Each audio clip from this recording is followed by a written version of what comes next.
All right, Dr. Aznavour, we have made another video where you mentioned about implants, and that one of the disadvantages of an implant happens to be that the procedure of doing it from start to finish is a little long, and you might have to do a little bit of a partial in between. Anyway, it takes a while to put the metal rod, the metal stick in it, as I call it, until you finally can put the actual tooth on top. However, there's also, I guess, what they call instant implants. So you literally are done in a day, A to C.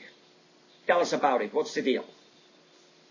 Well, one of the risks that you're taking when you place an instant implant that they advertise, come in today and you'll leave with teeth, is that you need to have the implant integrate. It's called osseointegration, where the bone heals around the tooth. There's a couple of disadvantages of loading an implant, and that is failure. The reason most of these implants have succeeded with a high success rate is because you let them heal. You let them heal on the upper jaw for about 5 to 6 months, and on the lower jaw about 3 months. The differences between them is that the upper bone is more spongy. It will not heal as fast as the lower bone, where the lower bone is very dense, and that's why you can get a higher success rate.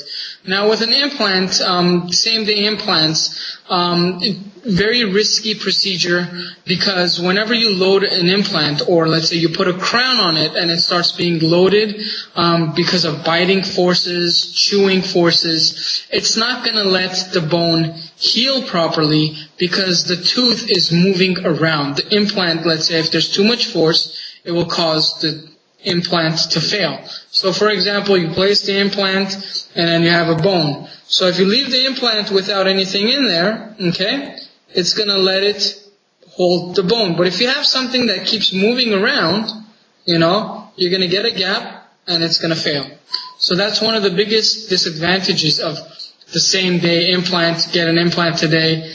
Usually I don't recommend it to my patients because of success rates. I want to have happy patients. I don't want to put the implant and have them come back the next day and say, hey, or 6 months or a year, 5 years, and say, hey, it failed.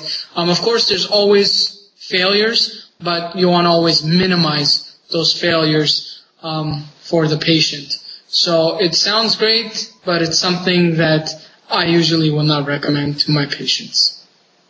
Well, all right, that was a very good explanation, and I think in most cases, except if a person has that, like, I need a tooth in today for a wedding, he probably would rather wait. And if he has I need to go to a wedding tonight and I just don't want to have a missing tooth, I'm sure there are some temporary actions which he can take for just that day and look pretty good. Is that right?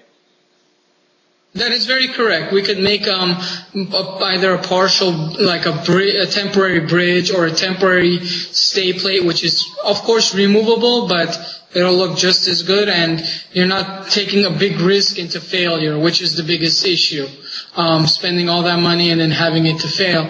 And once it fails, there's a long recovery time. So you have to recover from the failure, and then you have to try it again. So something that would have taken 4 months to do it properly, or 6 months, now is going to take maybe over a year and a half to do it properly.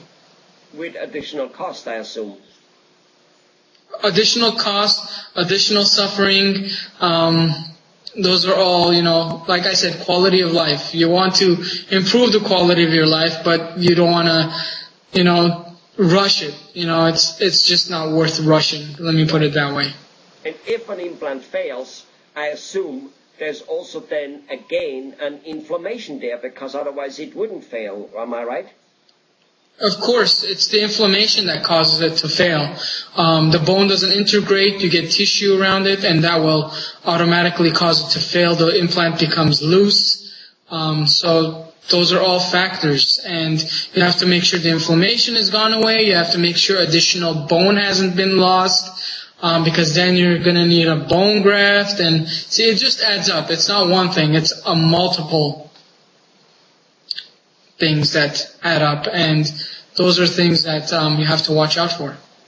Well, it looks to me it's like with everything else, building a house, it doesn't matter what it is you do. a good foundation is a good foundation is a good foundation, and nothing beats that. That's what it looks like what you're saying here. Yeah, do it right the first time. Well, all right. Well, thanks, Dr. Aznavour.